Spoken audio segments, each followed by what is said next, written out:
Shalom saudara yang dikasihi oleh Tuhan. Renungan kita hari ini berjudul dipulihkan. Keadaan tersebut adalah hal-hal yang didambakan oleh orang-orang yang sedang dalam masalah. Entah itu masalah ekonomi ataupun masalah keluarga, di tempat kerja atau apapun itu. Pada intinya pemulihan adalah keadaan yang ditunggu-tunggu oleh setiap orang yang sedang di bawah. Saya tidak tahu setiap kondisi di setiap kita yang mendengar saat ini di pagi hari. Dan saya percaya bahwa tidak kebetulan renungan ini lewat di feed Anda atau di sosial media Anda. Kita akan baca bagaimana Tuhan memulihkan keadaan seseorang. Kita akan baca di dalam Mazmur 41 ayatnya yang ke-5 sampai 14. Begini bunyinya. Kalau kataku, Tuhan kasihanilah aku, sembuhkanlah aku, sebab terhadap Engkaulah aku berdosa. Musuhku mengatakan yang jahat tentang aku, bilakah ia mati? Dan namanya hilang lenyap. Orang yang datang menjenguk berkata dusta. Hatinya penuh kejahatan, lalu ia keluar menceritakannya di jalan. Semua orang yang benci kepadaku berbisik-bisik bersama-sama tentang aku.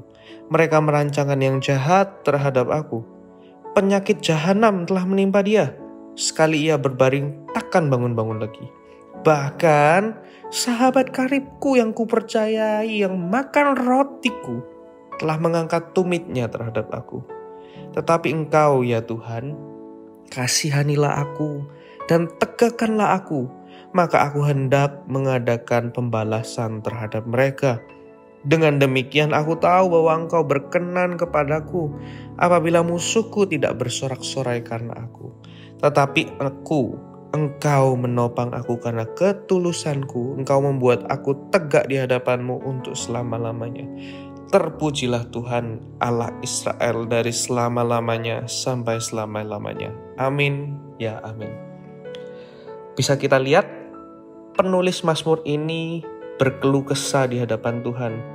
Bisa kita lihat juga bahwa keadaannya saat menulis Mazmur ini mungkin sedang tidak baik-baik saja. Bahkan dikatakan musuhku mengatakan yang jahat tentang aku. Kapan dia mati? Kapan namanya hilang lenyap? Bahkan ketika dia sakit mungkin atau menderita, ada orang-orang yang bersimpati menjenguk dia, si pemazmur ini. Tapi di ayat yang ke-7 kita lihat, orang yang datang menjenguk itu berkata dusta. Hatinya penuh kejahatan. Bukankah ini sebuah penderitaan?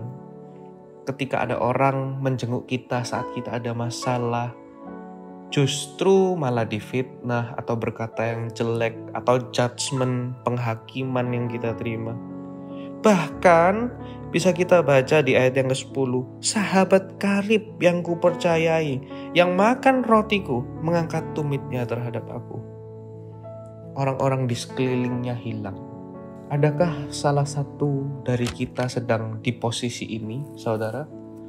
Sedang mengalami masalah, orang-orang di sekitar kita hilang lenyap karena keadaan kita, entah itu karena keadaan ekonomi, keluarga, fisik, atau apapun itu. Jika ini yang sedang saudara-saudara alami, saya rindu untuk membagikan ini, bahwa Tuhan bisa memulihkan setiap kita. Dari mana kok kita tahu? Kita bisa lihat di ayatnya yang ke-13-14. Tetapi Engkau menopang aku karena ketulusanku, Engkau membuat tegak di hadapan-Mu untuk selama-lamanya. Terpujilah Tuhan Allah Israel selama-lamanya sampai selama-lamanya. Jadi kita lihat bahwa pemazmur yang berkeluh kesah ini, di akhirnya dia pulih hidupnya. Saudara, jika kita membaca Mazmur, banyak sekali keluh kesah yang dilontarkan oleh pemazmur-pemazmur, entah itu dari Daud, Bani Korah, atau siapapun yang menulis Mazmur.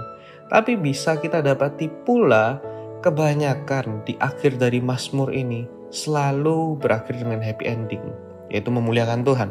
Mari kita belajar dari para pemazmur ini. Apa yang membuat mereka bisa pulih keadaannya, padahal di awalnya mereka berkeluh kesah?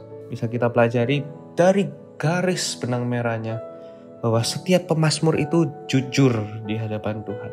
Jadi saudara, ketika kita rindu keadaan kita yang terpuruk ini dipulihkan, jujurlah di hadapan Tuhan. Karena itulah awal dari sebuah pemulihan kita. Kejujuran di hadapan Tuhan. Sama seperti para pemazmur. Apapun yang mereka keluh kesahkan, mereka luapkan di hadapan Tuhan. Mereka jujur para pemazmur ini di hadapan Tuhan. Dan pada akhirnya mereka pulih. Tapi tidak kalah penting daripada jujur, yang harus berjalan bersamaan dengan jujur, yaitu mendengar. Kejujuran tanpa disertai dengan mau mendengar suara Tuhan, itu song atau omong kosong. Ibaratnya kita sedang mengalami masalah dan bercerita ke orang lain panjang lebar, tapi kita tidak mencari solusi karena kita tidak mau mendengar. Setelah mengoceh panjang lebar, tiba-tiba kita lari, kita pulang. Apakah kita bisa mendapatkan solusi? Sama halnya dengan jujur di hadapan Tuhan. Kejujuran tanpa disertai dengan telinga yang mau mendengar, maka kita tidak akan menerima pemulihan. Sebab pemulihan itu justru diterima saat kita jujur dan mendengar sudut pandang Allah. Itulah yang membuat keadaan seseorang pulih. Diubahkan sudut pandangnya, diubahkan cara berpikirnya. Memang Tuhan bisa mengembalikan atau memulihkan sebuah keadaan secara langsung seperti membalikan telapak tangan. Tapi sering yang kita lihat dan dapati bahwa Tuhan tidak melakukan itu. Tuhan lebih rindu justru mengubah sudut pandang kita seperti bagaimana Dia memandang masalah kita. Jadi saudara, jika kita rindu keadaan kita dipulihkan, maka jujurlah di hadapan Tuhan dan disertai dengan mendengar suaranya. Duduk diam dan cari apa kehendak Tuhan. Apa yang menjadi sudut pandangnya. Maka dari sanalah kita akan dipulihkan. Dengan dikuatkan iman kita, rasa percaya kita saat kita mau mendengar suaranya. Dan kita kuat menghadapinya dan kita melalui badai itu. Sehingga hidup kita dipulihkan. Tuhan Yesus memberkati.